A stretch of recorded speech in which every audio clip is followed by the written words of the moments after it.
¿Qué tan lejos llegarías para defender tus creencias? La primera guerra carlista no fue solo una lucha por el trono de España, sino una batalla brutal entre tradición y cambio. Déjame mostrarte cómo este conflicto dividió un país entero y marcó el inicio de una nueva era. En 1833, la muerte de Fernando VII dejó a España en una encrucijada política y dinástica. Esto es clave. El rey, consciente de las tensiones, había derogado la ley sálica para asegurar que su hija, Isabel II, pudiera heredar el trono. Pero este movimiento no solo desafió siglos de tradición, sino que encendió una mecha que cambiaría la historia. Déjame explicarte el porqué. Carlos María Isidro, hermano de Fernando VII, no aceptó esta decisión. Se proclamó legítimo heredero al trono, argumentando que la ley sálica debía respetarse para preservar el orden monárquico tradicional. Fernando murió el 29 de septiembre de 1833 e Isabel fue proclamada reina bajo la regencia de su madre, María Cristina de Borbón. Carlos hizo público en el manifiesto de Abrantes que mantenía sus derechos dinásticos, llevando al país a una gran guerra civil. Pero fíjate, no se trataba solo de quién debía gobernar, sino de qué ideología debía prevalecer en España. Por un lado, a Isabel II la apoyaban los liberales, un estado más moderno, con nuevas instituciones y un camino hacia la reforma. Por el otro, Carlos María Isidro encarnaba los valores del absolutismo y la tradición, respaldado por los sectores más conservadores del país, especialmente en el norte y el este de España. Por lo tanto, lo que comenzó como una disputa sucesoria pronto se convirtió en algo mucho más profundo, una lucha entre dos visiones opuestas del futuro de España. Lo que impulsó el conflicto no era solo una guerra por un trono, sino por dos formas de entender España. Los carlistas y los liberales representaban polos opuestos y su enfrentamiento definió el rumbo del país en el siglo XIX. Primero, los carlistas liderados por Carlos María Isidro se erigieron como defensores de la monarquía absoluta, la fe católica tradicional y los derechos históricos de las regiones. Por eso, lo siguiente hizo toda la diferencia. El País Vasco y Navarra lo apoyaron mayoritariamente y gran parte de las áreas rurales. En su visión, España debía mantenerse fiel a sus raíces más profundas, rechazando las reformas modernas. La jerarquía eclesiástica se mantuvo ambigua, aunque una parte importante del clero se unía a los carlistas. Pero fíjate en esto, al otro lado estaban los liberales y moderados, que se unieron para apoyar a María Cristina y a su hija Isabel.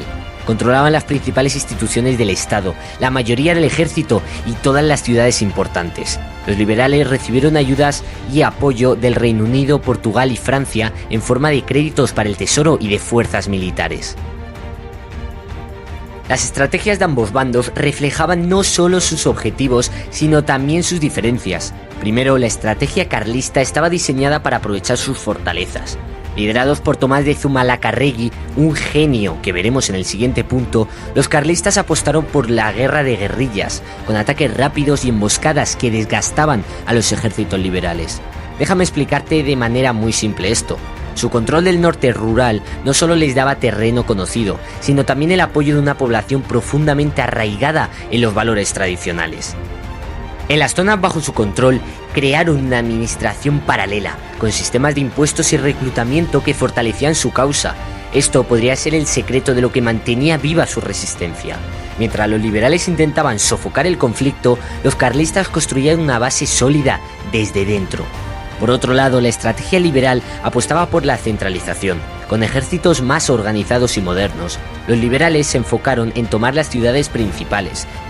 Sabían que debilitar a los carlistas requería aislarlos de sus bases rurales. Además, las alianzas internacionales fueron cruciales, por lo que veremos ahora. Por lo tanto, lo que parecía una guerra dinástica era también un choque de estrategias opuestas, una basada en la resistencia local y la guerra de guerrillas y otra en el control institucional y las alianzas internacionales.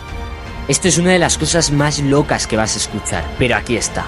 Un hombre, en medio del caos de una guerra civil, se convirtió en el pilar de toda una causa. Tomás de Zumalacárregui no solo emergió como el líder militar más destacado de los carlistas, sino que cambió el curso inicial de la guerra. Primero, su estrategia era brillante. En un conflicto donde los carlistas eran superados en número y recursos, Zumalacárregui utilizó ataques fulminantes y un profundo conocimiento del terreno para conquistar numerosas plazas. Pero fíjate en esto, su éxito no solo se medía en territorios ganados, sino en cómo revitalizó la moral carlista. Bajo su liderazgo, los carlistas empezaron a creer que podían vencer. Lo siguiente es clave, Durante el año 1834 se sucedieron las victorias carlistas en importantes acciones como el asalto a un convoy de armas entre Logroño y Cenicero y las batallas de Alegría de Álava y Venta de Echevarri. Pero para los carlistas el año acabó en una derrota en la batalla de Mendaza y la prudente retirada en la batalla de Arquijas. Sin embargo, su campaña alcanzó un punto crítico en 1835, durante el asedio de Bilbao. Zumalacárregui buscaba tomar esta plaza clave, un movimiento que, de haber tenido éxito, podría haber inclinado decisivamente la balanza a favor de los carlistas. Pero aquí viene el golpe devastador. Zumalacárregui fue herido mortalmente durante el asedio. Por lo tanto, no solo perdieron a su líder más capacitado, sino también el impulso estratégico que él mismo había construido. Aunque su legado permaneció como símbolo de resistencia, su muerte marcó el inicio de un periodo más incierto para los carlistas.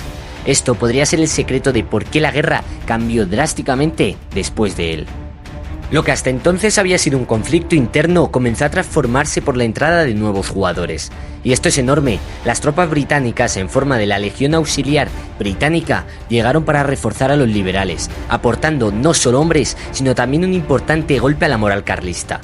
Primero, los carlistas, que ya enfrentaban un agotamiento en sus bases rurales y dificultades para sostener la guerra, comenzaron a perder el control estratégico del conflicto.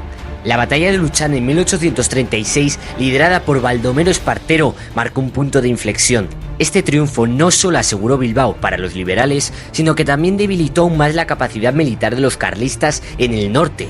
Pero fíjate en esto, Espartero, conocido por su determinación y habilidad militar, lanzó una serie de ofensivas implacables, que comenzaron a aplastar las posiciones carlistas. Sus campañas, apoyadas por fuerzas internacionales y una base logística más sólida, empujaron a los carlistas hacia un colapso inevitable. Por lo tanto, con cada derrota, los carlistas no solo perdían terreno, sino también la esperanza de sostener su causa. La guerra, que había sido incierta durante años, empezaba a decantarse claramente a favor de Isabel II, pero aún no había acabado todo. Tras años de guerra devastadora, no fue una gran batalla la que puso fin al conflicto principal, sino una negociación. Mira lo siguiente. En 1839, el Tratado de Vergara, liderado por el general liberal Baldomero Espartero y el comandante carlista Rafael Maroto, logró lo que parecía imposible: un alto el fuego en gran parte del país. Esto puede ser confuso, pero en realidad es bastante simple. El tratado ofrecía a los carlistas una integración en el ejército isabelino y el respeto parcial de los fueros vascos y navarros, aunque esto último quedó sujeto a reinterpretaciones que generaron aún más divisiones. Pero fíjate, este acuerdo no resolvió el núcleo del conflicto carlista, más bien lo congeló. Por lo tanto, aunque el tratado trajo paz en gran parte de España, no acabó con la resistencia carlista. Regiones como Cataluña continuaron una lucha aislada, lo que demuestra que para muchos carlistas su causa no era negociable. Y justo aquí está el detalle importante. Este anticlímax dejó un legado de resentimiento y divisiones que reavivarían el conflicto en el futuro. Pero ¿qué iba a ocurrir? Esto no había terminado aquí. La Primera Guerra Carlista no solo dejó un rastro de devastación, sino que marcó a fuego el alma de España. Decenas de miles de muertos, un país dividido y una economía profundamente dañada. Pero eso no fue todo. Aunque los liberales ganaron militarmente, los ideales carlistas no desaparecieron. Por lo tanto, el conflicto sembró las semillas de la Segunda y Tercera Guerras Carlistas, las que tendréis pronto en el canal, que volverían a desangrar al país en décadas posteriores.